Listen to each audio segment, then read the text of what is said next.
All right, much ado, folks. 1968 hardtop Chevelle.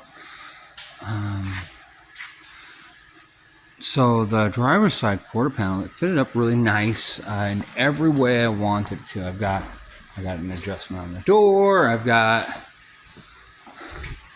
a real decent door. I can't close it all the way. I've got a piece of bracing in my way. I braced it too close. I'm not cutting it loose, but I can see my gap. I've got actually a nice level line. And down here, everybody's like, oh, what do you do down here? Well, down here, that tucks in. And then, there we go. Let's see if it'll focus for us. See where the zip screws are and those holes are? You got to reach down in there. Pull that tight. Weld that up. It can't float. That's a bad thing. So that's kind of what we do there. Got everything mushed up in here. The one thing that weirds me out is how there's a little brace right here, and it's supposed to extend more straightly in line with this kind of swoop. I'm going to knock it into submission and we'll weld it up. It doesn't fit. None of these parts ever fit like perfect. Just understand that. So we got a really nice fit up. Really, really nice fit up. That filler panel is just there temporarily. It's got to come out. There's got to be some welding done because we got the package tray. That corner over there of the package tray, it's a separate part. This one was in good shape. That one was rotted out. So this will come off. But I wanted to see, well, what are we looking like? What's this gap look like? Pretty clean. We put the quarter panel extensions on. They line up here, real reasonable. There's a little bit of slap work I want to do here, and I think in here. But they line up real reasonable.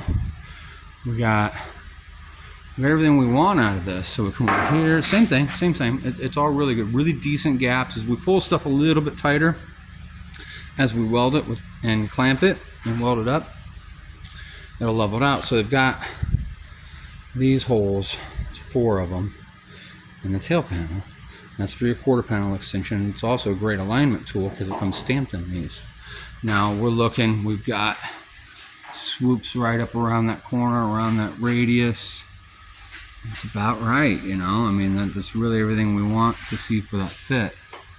The wheel arches came out real good. Along the trunk drop, come out good. Along here, same thing as the other side. It's nice and tight. It's smooth. It follows that radius down and around. But I'm battling this. I'm a little proud on that door gap. I don't like it. But this side in this detail is not nearly as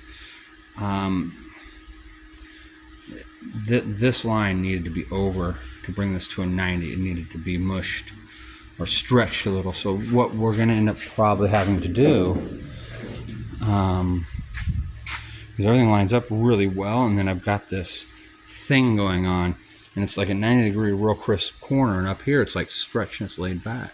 So we'll get it all welded up, and we're probably going to have to split it here, push that out to where this is a 90-degree corner like it's supposed to be, and close that gap up.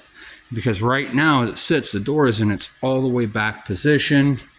On the rocker panel, you want that 1/8 inch, 3/16 of an inch back, but you don't want it really any further than 1/4 inch, because your fender bumps tight to that, and that forms your door gap. So it's kind of what I'm looking at now, and I think that's what we'll do is we'll just split the quarter and make it, and pull that around to a 90-degree. That's the simplest solution because everything else fits so well. This fitted well. So it's exciting around here. You know, next we've got some floor sections that are perforated and rotted through here, and I think there's one up front, and then we've got to fix the trans tunnel up front and then get the console sitting on it correctly. Get it patched up and then get the console sitting there correctly, because you can see the floor, that section, we got a brand new one that's not cut up. So there you go. Thank you much.